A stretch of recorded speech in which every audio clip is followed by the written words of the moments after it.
Wow, I've been studying South Africa for months now since I want to expand Virginia Food Incorporated in an African continent. And so far, the results have ups and downs. But South Africa is still so refreshing to build a business and invest too.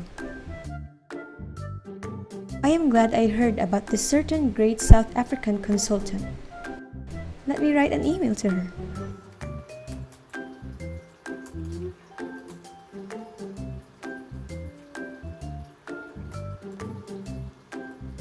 Virginia Foods Incorporated. Dear Mrs. Kanumba, good day. I'm Kelsy Alvarez Avalon, and I'm the president of a food company in the Philippines, the Virginia Food Incorporated. I'm writing an email to you to tell you my wish that may you extend your consultation services for my company because I finally decided to expand my business internationally. I have gotten to know about you from the Forbes magazine that you are a top business consultant and marketer of South Africa. And South Africa just happens to be my country of interest for expansion. I believe you are best person who can give us the most competent information that would be beneficial for our humble company and might be the same for your country and economy as well. Attached here is a file about our company's information. I'm hoping to hear from you soon. God bless.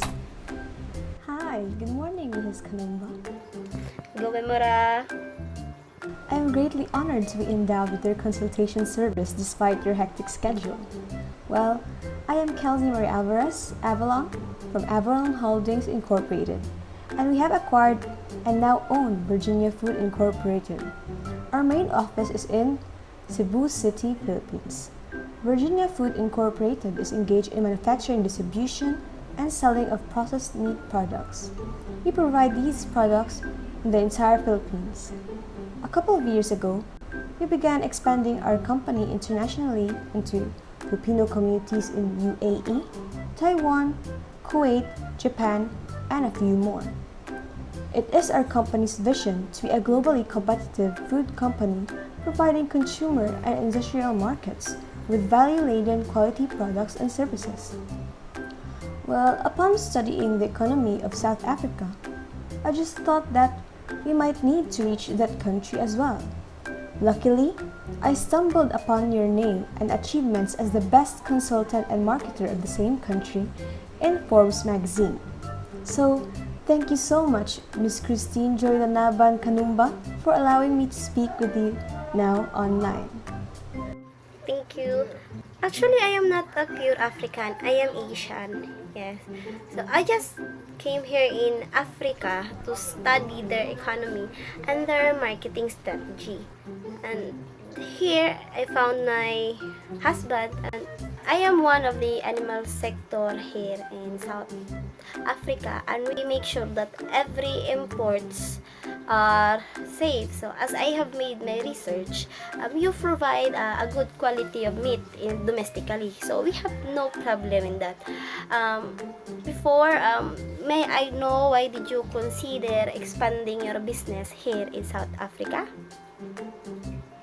Foreign trade in South Africa has increased, and following the limits of several sanctions and boycotts, which were imposed as a means of ending apartheid. South Africa's overall economic freedom score increased slightly in 2020 Index of Economic Freedom. The score is well above the regional average, though it is mostly unfree due to unemployment, according to my research. Well, expanding our businesses there will be beneficial to us because we will cater a large population of potential consumers with our affordable and easy to prepare processed meats.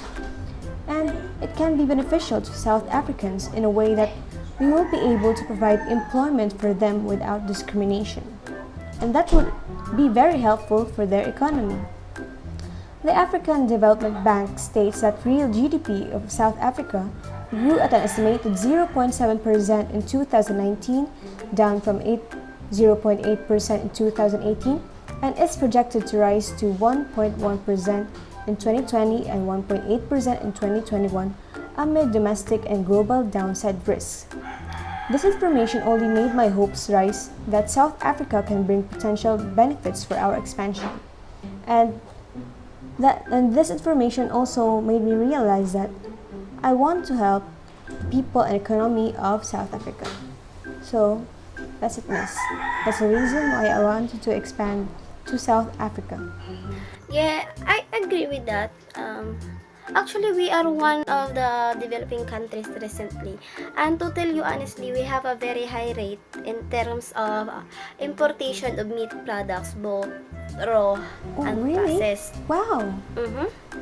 And that is a really good advantage for your business. When as a marketer here, I use a product life cycle theory. Now, let's start with how are we going to introduce you to the market. I think introduction of your product to the market will be easier since meat is very important in nutrition, and that is your advantage. Another thing is the demand of meats and poultry products gets higher and higher because the poultry industry have cooled down recently because of the unending drought and infections affecting livestock unable to survive. And then, are you open to making video advertisements? Wow, what an idea. We can use the purpose-based marketing. Well, purpose-based marketing will show the customer how can your product help in improving their daily life. And you have an advantage for that since you are selling basic commodities. We can put it online targeting a wider range of customer. Well, this is the most effective one these days since everyone are into social medias. In terms of growth, the presence of your products will be easily acknowledged since it is a basic commodities. People eat every day. Then we can start putting consignments and putting stalls, maybe a small stall in supermarkets and public markets. And with this consignment, we can achieve growth. As I have researched, your products are way cheaper compared to others. And that is good. Yes, that is good. People would prefer to buy cheaper products with the same quality. And in terms of taste preferences, I know culture would differ, and taste is part of the culture, and we can make adjustments for that. And in terms of maturity, of course, there will always be time that your product will reach this stage.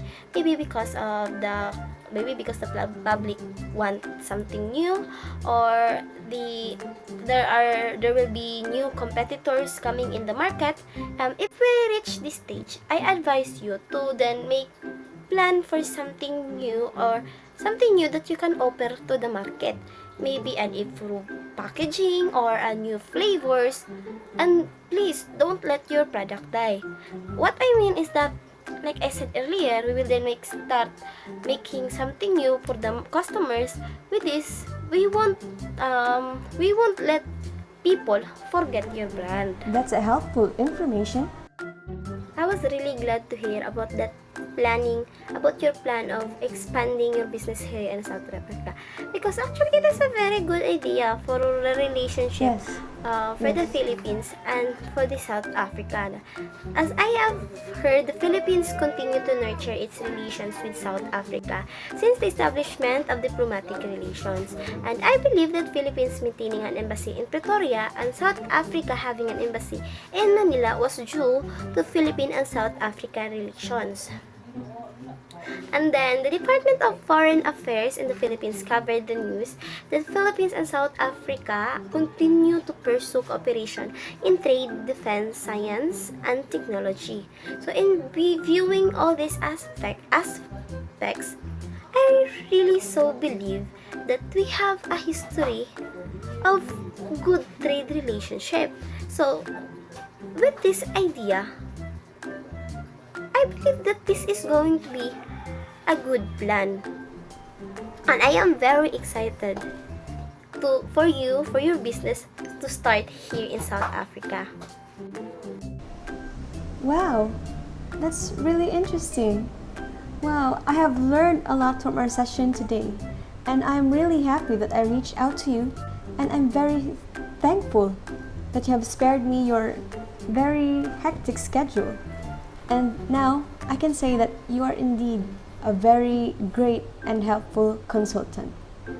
Because of our meeting today, I have learned a lot of things about South Africa, and now I'm even I'm even readier to expand Virginia Food Incorporated in your country. Well, hopefully my business will grow in there, and I hope that I can help your economy and your people as well. So, Godspeed to the both of us. Thank you so much. Okay, goodbye. And let us stay connected in our Gmail, okay? Thank you so much. Tutsi.